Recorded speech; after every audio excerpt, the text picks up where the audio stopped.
ಎಲ್ಲರಿಗೂ ನಮಸ್ಕಾರ ಸ್ನೇಹಿತರೆ, welcome to our channel. So friends, ಇವತ್ತು ಬಂದ್ಬಿಟ್ಟು ಈ ಒಂದು ವಿಡಿಯೋದಲ್ಲಿ ನಮ್ಮ ವೆಯ್ಟ್ ಲಾಸ್ ಜರ್ನಿಯಲ್ಲಿ ಇವತ್ತಿನ ನನ್ನ ವೆಯ್ಟ್ ಎಷ್ಟಿದೆ ಏನು ಅಂತ ಕರೆಕ್ಟಾಗಿ 1 ಮಂತ್ ಆಯಿತು ನಾನು ಡಯಟ್ ಸ್ಟಾರ್ಟ್ ಮಾಡಿ.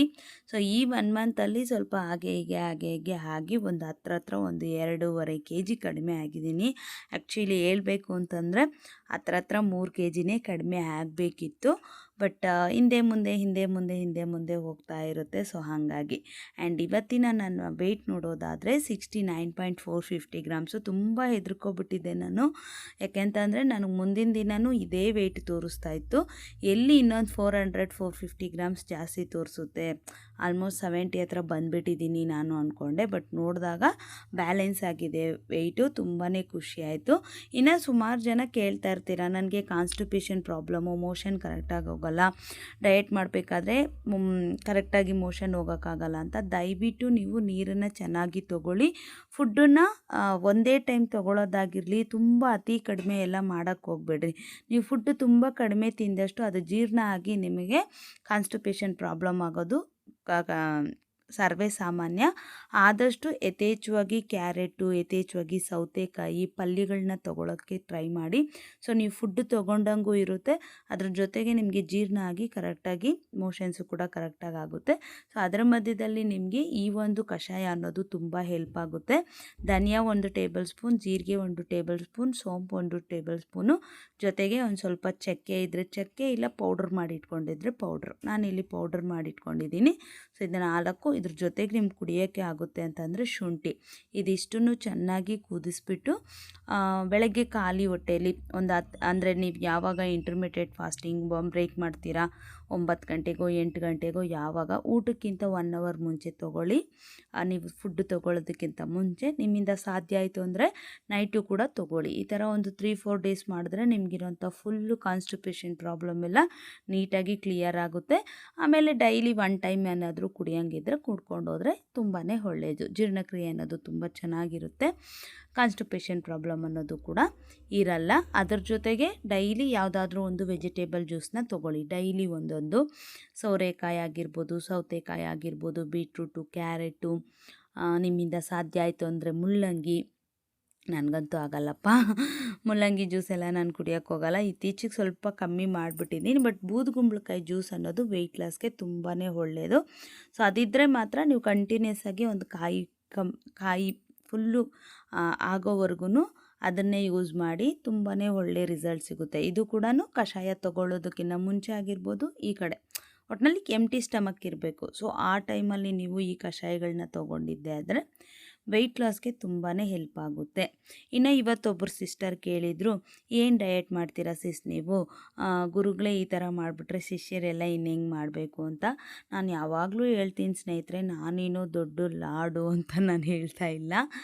ಯಾರೇ ಆಗಲಿ, ಸಮ್ಟೈಮ್ಸ್ ಕೆಲವೊಂದು ಸಮಯಗಳಲ್ಲಿ ಕೆಲವೊಂದು ಪರಿಸ್ಥಿತಿಗಳಲ್ಲಿ ನಮಗೆ ಆಗಲ್ಲ.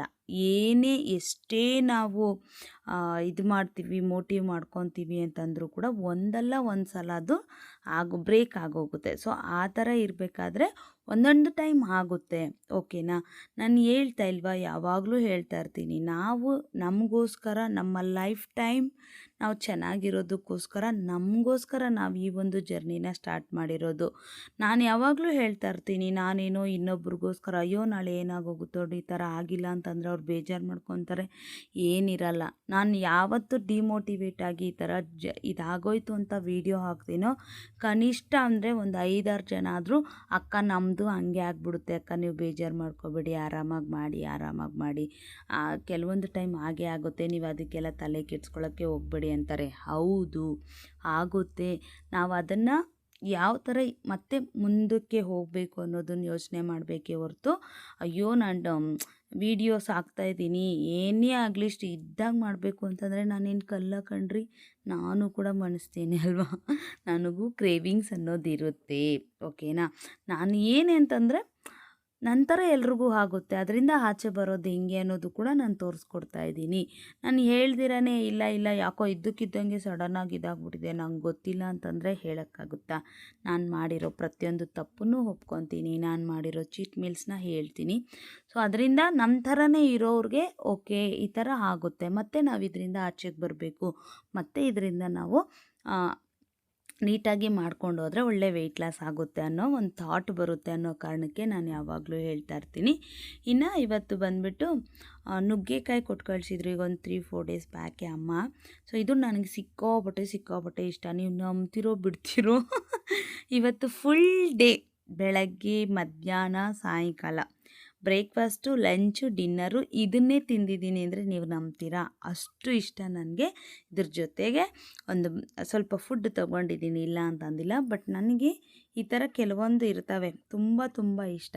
ಕಡಲೆ ಬೀಜ, ಒಣಮೆಣ್ಸಿನ್ಕಾಯಿ, ಬೆಳ್ಳುಳ್ಳಿ, ಉಪ್ಪು ಇದಿಷ್ಟನ್ನು ಹಾಕ್ಬಿಟ್ಟು ಪೌಡ್ರ್ ಮಾಡ್ಕೊಳ್ಳೋದು, ನುಗ್ಗೆಕಾಯಿ ಬೇಯಿಸ್ಕೊಬಿಡೋದು, ಒಗ್ಗರಣೆ ಕೊಟ್ಬಿಟ್ಟು ಆ ಪೌಡ್ರನ್ನ ಮಿಕ್ಸ್ ಮಾಡಿಬಿಟ್ಟು ಕೊತ್ತಂಬರಿ ಹಾಕ್ಕೊಂಡು ಉಪ್ಪು ಖಾರ ನೋಡಿಕೊಂಡ್ರೆ ಆಯಿತು ಸ್ನೇಹಿತರೆ. ಸೂಪರ್ ಟೇಸ್ಟಿಯಾಗಿರುತ್ತೆ, ತುಂಬ ಒಳ್ಳೆಯದು ಆರೋಗ್ಯಕ್ಕೂ ಕೂಡ.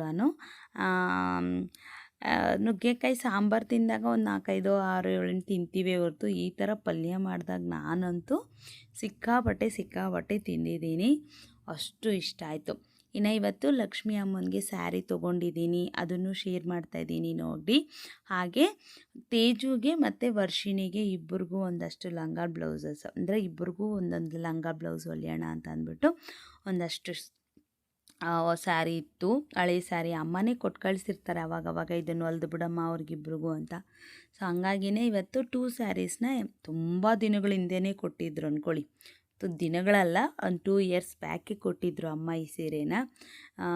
ಇದರಲ್ಲಿ ಏನಾದರೂ ಹೊಲ್ಕೊಟ್ಬಿಡಮ್ಮ ಮಕ್ಕಳಿಗೆ ಅಂತಂದ್ಬಿಟ್ಟು ನಾನು ಹಿಂಗೆ ಹಿಂದಕ್ಕೆ ಹಾಕ್ಕೊಬಂದು, ಇನ್ನು ನೋಡಿ ತೇಜುನು ಸ್ಕೂಲಿಂದ ಕರ್ಕೊಬಂದು ಅವಾಗ ತಾನೇ ಕೂತ್ಕೊಂಡು ಇನ್ನು ಇವತ್ತು ಫುಲ್ ಸ್ಟಿಚಿಂಗ್ ಇತ್ತು ಅಂದ್ಬಿಟ್ಟು ಬೇಗ ಏನೇನಾಗುತ್ತೋ ಅಷ್ಟನ್ನೆಲ್ಲ ವೀಡಿಯೋ ಮಾಡಿಬಿಡೋಣ ಅಂತಂದ್ಬಿಟ್ಟು, ಇದು ಬಂದುಬಿಟ್ಟು ವರ್ಷಿಣಿಗೆ ಸ್ಟಿಚ್ ಮಾಡೋಣ ಅಂತಂದ್ಬಿಟ್ಟು ಲೈಟ್ ಮೆಹಂದಿ ಗ್ರೀನ್ ಕಲರ್ ಬರುತ್ತಲ್ಲ ಅದು. ಇದು ಹೆಂಗೆ ಹೇಳೋದು, ಕಲರು ಲೈಟ್ ಗ್ರೀನು, ಒಂಥರ ಚೆನ್ನಾಗಿದೆ. ಪ್ಯಾರೆಟ್ ಗ್ರೀನು ಅಲ್ಲ, ಅತ್ಲಾಗೆ ಮೆಹಂದಿ ಗ್ರೀನ್ ಅಲ್ಲ, ಆ ಥರದ್ದೊಂದು ಕಲ್ಲರು ವಿತ್ ಕ್ರೀಮ್ ಕಲರು ಚೆನ್ನಾಗಿದೆ. ಇದು ಸ್ಯಾರಿ ಬನಾರಸ್ ಸ್ಯಾರಿ ಅಂತಾರಲ್ವ, ಸೊ ಅದು. ಇದು ವರ್ಷಗೆ ಯಾಕಂತಂದರೆ ಒಂದೇ ಸ್ಯಾರಿಯಲ್ಲಿ ಇಬ್ಬರಿಗೆ ಆಗಲ್ಲ, ಗೇಜ್ ಅನ್ನೋದು ಚೆನ್ನಾಗಿ ಬರಲ್ಲ. ಅದಕ್ಕೆ ಇಲ್ಲೊಂದು ಅಜ್ಜಿ ಬಂದಿದ್ದರೆ ಅವ್ರಿಗೆ ಎಕ್ಸ್ಪ್ಲೈನ್ ಮಾಡ್ತಾಯಿದ್ದೀನಿ, ಇಬ್ಬರಿಗೂ ಒಂದೇ ಸೀರೆಯಲ್ಲಿ ಹೊಲಿಯೋಕ್ಕಾಗಲ್ವಾ ಅಂತ. ಬಟ್ ನಾನು ಹೇಳ್ತಾಯಿದ್ದೀನಿ, ಇದು ನೋಡೋದಕ್ಕೆ ಚೆನ್ನಾಗಿ ಕಾಣಿಸ್ಬೇಕು ಅಂತಂದರೆ ಒಬ್ಬೊಬ್ರಿಗೆ ಒಂದೊಂದು ಸ್ಯಾರಿಯಲ್ಲಿ ನೋಡಿದ್ರೇ ಚೆನ್ನಾಗಿರೋದು ಅಂತ. ಇದು ತೇಜು ಮಗೆ ಹೊಲಿಯೋಣ ಅಂತ ಅಂದ್ಬಿಟ್ಟು ತೇಜುಗೆ ಇದು ಚೆನ್ನಾಗಿ ಕಾಣಿಸುತ್ತೆ ಅಂತ ಅಂದ್ಕೊಂಡಿದ್ದೀನಿ. ಇದರಲ್ಲೇ ಬ್ಲೌಸ್ ಇದೆ, ಎರಡರಲ್ಲೂ ಸ್ಯಾರಿ ವಿತ್ ಪಲ್ಲು ಇರುತ್ತಲ್ಲ, ಸೊ ಅದನ್ನೇ ಮ್ಯಾಚ್ ಮಾಡಿ ಇದು ಮಾಡೋಣ ಅಂತ ಅಂದ್ಬಿಟ್ಟು ತೇಜುಗೆ ಇದು ಚೆನ್ನಾಗಿ ಕಾಣಿಸುತ್ತೆ, ವರ್ಷಗೆ ಆ ಕಲರ್ ಚೆನ್ನಾಗಿ ಕಾಣಿಸುತ್ತೆ ಅಂತ. ಅದು ಹೆಂಗೆ ಅಂತಂದರೆ ಇದು ಸ್ವಲ್ಪ ದಿನ ಹಾಕ್ಕೊಳ್ಳುತ್ತೆ ಮತ್ತು ವರ್ಷಿಣಿನೇ ಹಾಕ್ಕೊತಾಳೆ. ಸೊ ಹಾಗಿರುತ್ತೆ ಯಾವಾಗಲೂ ಅಷ್ಟೇ. 2 ಡ್ರೆಸ್ನ ಇಬ್ಬರು ಚೆನ್ನಾಗೇ ಹಾಕ್ಕೊತಾರೆ, ಒಂದಿನ ಇವಳು ಒಂದಿನ ಅವಳು ಹಾಕ್ಕೊಂಡ್ರೂ ನಡೆಯುತ್ತೆ. ಬಟ್ ವರಮಹಾಲಕ್ಷ್ಮಿ ಹಬ್ಬಕ್ಕೆ ಇದನ್ನು ಹೊಲಿಯೋಣ, ಅವಳಿಗೆ ಅದನ್ನು ಹೊಲಿಯೋಣ ಅಂತ ಅಂದ್ಕೊಂಡಿದ್ದೀನಿ. ಇನ್ನೊಂದು ಅವಳು ಹೆವಿ ಇದ್ದರೆ ಹಾಕಲ್ಲ ವರ್ಷಿಣಿ. ನಮ್ಮ ತೇಜು ಹೆಂಗೆ ಅಂತಂದರೆ ನೀನು ಯಾವುದಾದ್ರೂ ಹೊಲಿಯಮ್ಮ, ಹೆಂಗಾದರೂ ಇರಲಿ ಹಾಕ್ಕೊತೀನಿ ಅಂತ ಅವಳಿಗೆ ಇಷ್ಟ, ಟ್ರೆಡಿಷ್ನಲ್ಲಾಗಿ ರೆಡಿ ಆಗೋದು. ಬಟ್ ನಮ್ಮ ವರ್ಷ ಹೆಂಗೆ ಅಂತಂದರೆ ತುಂಬ ಸೂಕ್ಷ್ಮೆ, ಚುಚ್ಕೋಬಾರ್ದು ಹಂಗೆ ಹಿಂಗೆ ಅಂತ. ಸೊ ಅವಳಿಗೆ ಅದಕ್ಕೆ ಸ್ವಲ್ಪ ಲೈಟ್ ವೆಯ್ಟಾಗೇ ಇರೋ ಕ್ಲಾತ್ನ ಸೆಲೆಕ್ಟ್ ಮಾಡಿದ್ದೀನಿ. ಇವಳಿಗೆ ಈ ಕ್ಲಾತ್ನ ಸ್ಯಾರಿ ಸೆಲೆಕ್ಟ್ ಮಾಡಿದ್ದೀನಿ.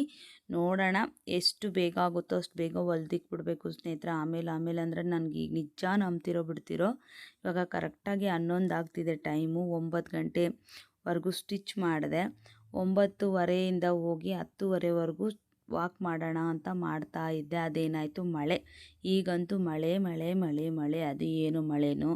ಅದರಲ್ಲಿ ನಾನು ಸ್ವಲ್ಪ ಡೇಯಲ್ಲಿ ಸ್ಟಾರ್ಟ್ ಮಾಡೋದು ತುಂಬ ಲೇಟ್ ಆಗಿಬಿಡುತ್ತೆ. ನಾನು ಸ್ಟಿಚಿಂಗ್ ಸ್ಟಾರ್ಟ್ ಮಾಡೋದೇ 1:30-2 ಗಂಟೆ. ತೇಜುನ ಕರ್ಕೊಬಂದು ಎಷ್ಟೋ ಸಲ ಬ್ಲೌಸುಗಳನ್ನ ಹೊಲಿತೀನಿ. ಸೊ ಹಾಗಾಗಿ ಲೇಟ್ ಆಗಿಬಿಡುತ್ತೆ. ಇನ್ನು ವರಮಹಾಲಕ್ಷ್ಮಿ ಹಬ್ಬಕ್ಕೆ 2 ಸ್ಯಾರಿ ತೊಗೊಂಡೆ ಸ್ನೇಹಿತರೆ. ಆ್ಯಕ್ಚುಲಿ 2 ಫಸ್ಟು ಒಂದು ತೊಗೊಂಡೆ ಲಕ್ಷ್ಮೀ ಅಮ್ಮನವ್ರಿಗೆ ಅಂತಲೇ, 2 ಅಮ್ಮನವ್ರಿಗೆ ಹೆಸರಿಟ್ಟೆ ತೊಗೊಂಡಿದ್ದು. ಸೊ ಈ 2 ಸ್ಯಾರಿಯಲ್ಲಿ ನಿಮಗೆ ಯಾವ್ದು ಇಷ್ಟ ಆಯಿತು ಅನ್ನೋದನ್ನು ಕಮೆಂಟ್ ಬಾಕ್ಸಲ್ಲಿ ತಿಳಿಸಿ. ಫಸ್ಟ್ ತೊಗೊಂಡಿದ್ದಂತೂ ನಾನು ಇದು ಓಕೆನಾ. ನಾನು ನನ್ನ ಫ್ರೆಂಡ್ ಹೋಗ್ಬಿಟ್ಟು ತೊಗೊಂಡು ಬಂದೆ. Yellow with blue colour, navy blue. ಇದು ಬ್ಲ್ಯಾಕಾಗಿ ಕಾಣಿಸ್ಬೋದು ನಿಮಗೆ, ಬಟ್ ಬಾರ್ಡ್ರ್ ನೋಡಿ ನಿಮಗೆ ಗೊತ್ತಾಗುತ್ತೆ. Yellow with navy blue colour ಸೂಪರಾಗಿದೆ ಕಾಂಬಿನೇಷನ್ನು. ಸ್ಯಾರಿ ವೈಸು ಕೂಡ ತುಂಬ ಅಂದರೆ ತುಂಬಾ ಚೆನ್ನಾಗಿದೆ. ನನಗೆ ಕೆಲವೊಂದು ಸಲ ಅಲ್ಲ, ಈಗ ಸುಮಾರು ವರ್ಷಗಳಿಂದ ನಾನು ಒಂದು ಸ್ಯಾರಿ ತೊಗೊಂಡಿರ್ತೀನಿ. ನನಗೆಲ್ಲೋ ಒಂದು ಕಡೆ ದೇವ್ರಿಗೆ ಇದೇ ಅಂದ್ಕೊಂಡಿರ್ತೀನಿ, ನಾನು ಇದೇ ಕಲರ್ ಉಡ್ಸ್ಕೋಬೇಕು, ಇದೇ ಕಲರು ಉಡ್ಸ್ಬೇಕು ಅಮ್ಮನಿಗೆ ಅಂತ. ಸೊ ಆ ಕಲ್ಲರು ನಾನು ಸರ್ಚ್ ಮಾಡ್ತಾ ಇರ್ತೀನಿ. ಸಿಕ್ಕಿದ ತಕ್ಷಣವೇ ನಾನು ತೊಗೊಬಿಡ್ತೀನಿ. ಅದು ಸ್ಯಾರಿ ತೊಗೊಂಡಿದ್ರೂ ಓಕೆ ಅಂತ. ನಾನು ಈ ವರ್ಷ ಹೋದ ವರ್ಷವೇ ಅಂದ್ಕೊಂಡಿದ್ದೆ, ಅಮ್ಮನವ್ರಿಗೆ navy blue with sky blue colour ಕಾಂಬಿನೇಷನಲ್ಲಿ ಉಡಿಸ್ಬೇಕು. ತುಂಬ ದಿನದಿಂದ ಆಸೆ ನನಗೆ ಈ ಕಲರ್ ಸ್ಯಾರಿ ಉಡಿಸ್ಬೇಕು ಅಂತ. ಬಟ್ ಆವತ್ತು ಅಂಗಡಿಗೆ ಹೋದಾಗ ನಾನು 5-6 ಸಲ ಕೇಳಿದ್ದೀನಿ, ನನಗೆ ನೇವಿ ಬ್ಲೂ ಡಾರ್ಕ್ ಕಲರಲ್ಲಿ ತೋರಿಸಿ ಅಂತ. ಬಟ್ ನನಗೆ ಆವತ್ತು ಸಿಕ್ಕಿಲ್ಲ. ಓಕೆ, ಇನ್ನೇನು ಮಾಡೋದು ಅಂತಂದ್ಬಿಟ್ಟು ಈ ಕಡೆ ಇರೋದು ಎಲ್ಲೋ ವಿತ್ ಬ್ಲೂ ಕಲರ್ ತೊಗೊಂಡೆ. ಬಟ್ ಇದು ನಿನ್ನೆ ಅಲ್ಲ ಮೊನ್ನೆ ಇಲ್ಲಿ ಒಂದು ಅಂಗಡಿ ಇದೆ, ಸೊ ಅಲ್ಲಿ ಎದುರುಗಡೆನೇ ಹಾಕ್ಬಿಟ್ಟಿದ್ರು. ಅಂದರೆ ಈ ಕಲರ್ ಅಷ್ಟು ಚೆನ್ನಾಗಿದೆ ಅಂದ್ಬಿಟ್ಟು ಅವರು ಇದಕ್ಕೆ ಹಾಕಿದ್ರು, ಶೋಗೆ. ಸೊ ಅಂದಂದ್ಬಿಟ್ಟು ನನಗೆ ಇದೇ ಸ್ಯಾರಿ ಕೊಟ್ಬಿಡಿ ಅಂತ. ಎಲ್ಲೋ ವಿತ್ ನೇವಿ ಬ್ಲೂ ಈ ಸ್ಯಾರಿ ಪ್ರೈಸ್ ಬಂದುಬಿಟ್ಟು 1400 ಆಯಿತು. ಆ್ಯಂಡ್ ಅದು navy blue with sky blue colour ಏನಿದೆ ಅದು 1500. ಬಟ್ ಎರಡೂ ಸೂಪರಾಗಿದೆ. ಎಲ್ಲೋ ನೋಡೋಣ, ದೀಪಾವಳಿಗೆ ಹಾಕ್ಕೊಳ್ಳೋಣ, ಇದು ಅಮ್ಮನವ್ರಿಗೆ ಉಡಿಸ್ಬಿಟ್ಮೇಲೆ ಹೆಂಗೋ ಆಮೇಲೆ ನಮಗೆ ಅಲ್ವಾ ಅಂತ ಅಂದ್ಬಿಟ್ಟು. ಬಟ್ ಸ್ಯಾರಿ ಅಂತೂ ಸೂಪರಾಗಿದೆ. ನಾನು ಈ ಸಲ ಉಡಿಸ್ಬೇಕು ಅಂದ್ಕೊಂಡಿರೋದು ಇದೇ ಸ್ಯಾರಿ ಸ್ನೇಹಿತರೆ. Navy blue with sky blue colour ಏನಿದೆ ಅದನ್ನೇ ಉಡ್ಸೋಣ ಅಂತ ಅಂದ್ಬಿಟ್ಟು. ಇನ್ನು ಹೇಳಿದ್ನಲ್ವ, ನುಗ್ಗೆಕಾಯಿ ತಿಂದೆ, ಮಧ್ಯದಲ್ಲಿ ಒಂದು ಬನಾನಾ ತಿಂದೆ, ಅದಾದಮೇಲೆ ಒಂದು ರೊಟ್ಟಿ, ಹಾಗೆ ರೊಟ್ಟಿ ಖಡಕ್ ರೊಟ್ಟಿ ಇದೆಯಲ್ವ, ಹಾಗೆ ಓಡಾಡಿಕೊಂಡು 1-1.5 ರೊಟ್ಟಿ ತಿಂದ್ಕೊಂಡೆ. ಅದಾದಮೇಲೆ ಸ್ನ್ಯಾಕಿಗೆ ಬಂದುಬಿಟ್ಟು ಇದು ಸ್ನೇಹಿತರೆ ಹುರ್ಗಡ್ಲೆ, ಉಪ್ಪುಗಡ್ಲೆ ಅಂತೀವಿ, ಹುರ್ಗಡ್ಲೆ ಅಂತೀವಿ. ಸೊ ಇದನ್ನು ತೊಗೊಂಡಿದ್ದೆ ನಾನು, ನೋಡ್ತಾ ಇರ್ಬೋದು. ಅದಾದಮೇಲೆ ಒಂದು ಸ್ವಲ್ಪ ಪಪ್ಪಾಯ ತೊಗೊಂಡೆ. ಪಪ್ಪಾಯ ಆಲ್ಮೋಸ್ಟ್ ಖಾಲಿ ಆಯ್ತು ಇವತ್ತಿಗೆ. ಸೊ ಡಿನ್ನರ್ಗೆ ಬಂದುಬಿಟ್ಟು ಪಪ್ಪಾಯ ತೊಗೊಂಡೆ ಸ್ನೇಹಿತರೆ. ಇಷ್ಟೇ. ಈ ಹುರ್ಗಡ್ಲೆ ಸ್ನ್ಯಾಕ್ ಟೈಮ್ ತೊಗೊಂಡ್ರೆ ತುಂಬಾ ಒಳ್ಳೆಯದು. ಸುಮಾರು ಜನ ಹೇಳ್ತಾರೆ ರಕ್ತ ಹೀರಿಬಿಡುತ್ತೆ ಅದು ಇದು ಅಂತ. ಏನಿಲ್ಲ, ಡಯಟ್ ಟೈಮಲ್ಲಿ ಒಂದು ಸ್ವಲ್ಪ ತೊಗೊಂಡ್ರೆ ಏನಾಗಲ್ಲ. ಹಂಗೆ ಕಂಟಿನ್ಯೂಸ್ ಆಗಿ ತೊಗೋಬಾರ್ದು. 2 ಡೇಸ್ಗೊಂದು ಸಲ, 3 ಡೇಸ್ಗೊಂದು ಸಲ, 2 ಸಲ ತೊಗೊಂಡ್ರೆ ಏನೂ ಆಗಲ್ಲ. ಇನ್ನು ಪಪ್ಪಾಯ ತೊಗೊಂಡಿದ್ದೀನಿ. ಸೊ ಇವತ್ತು ಡಯಟ್ ಅಂತೂ ಸೂಪರಾಗಿ ಹೋಗಿದೆ. ಐ ಹೋಪ್ ನನಗೆ ನಾಳೆ ಒಳ್ಳೆ ರಿಸಲ್ಟ್ ಸಿಗ್ಬೋದು ಅಂದ್ಕೊಂಡಿದ್ದೀನಿ. ಯಾಕಂತಂದರೆ ಗೊತ್ತಾಗ್ಬಿಡುತ್ತೆ ಇವತ್ತು ಹಿಂಗೆ ಮಾಡಿದ್ದೀವಿ ಏನು ಅಂತಂದ್ಬಿಟ್ಟು. ಸೊ ಇದರಲ್ಲಿ ಹೇಳ್ತಾ ಇದ್ದೀನಿ, ತುಂಬ ಚೆನ್ನಾಗಿ ಹೋಗಿದೆ ಡಯಟು. ಈಗ ವಿಡಿಯೋ ಎಡಿಟ್ ಮಾಡಿಬಿಟ್ಟು ಹೋಗಿ ಮಲ್ಕೊಬಿಟ್ರೆ ನಾಳೆ ಅಂತೂ ನೋಡೋಣ, ಒಳ್ಳೆ ರಿಸಲ್ಟ್ ನೋಡ್ತೀನಿ ಅಂತಲೇ ಡೇನ ಸ್ಟಾರ್ಟ್ ಮಾಡೋಣ. ನೋಡೋಣ ಹೇಗಾಗುತ್ತೆ ಏನು ಅಂತಂದ್ಬಿಟ್ಟು. ಈ 1 ವೀಕಲ್ಲಿ ಆದಷ್ಟು ಎಷ್ಟು ಸಾಧ್ಯನೋ ಅಷ್ಟು ವೆಯ್ಟ್ ಲಾಸ್ ಆಗಬೇಕು ಅಂತ ಟಾರ್ಗೆಟ್ ಇಟ್ಕೊಂಡಿದ್ದೀನಿ. ಇನ್ನು ನಾಳೆ ನಾಳಿದ್ದು 2 ಡೇಸು ನಾನ್ ವೆಜ್ಜೇ. ಸೊ ನೋಡೋಣ ನಾಳಿನ ಡಯಟ್ ಹೆಂಗೆ ಹೋಗುತ್ತೆ ಏನು ಅಂತ. ಸೊ ನೆಕ್ಸ್ಟ್ ವ್ಲಾಗಲ್ಲಿ ಸಿಗ್ತೀನಿ. Thank you for watching. Have a nice day. Bye.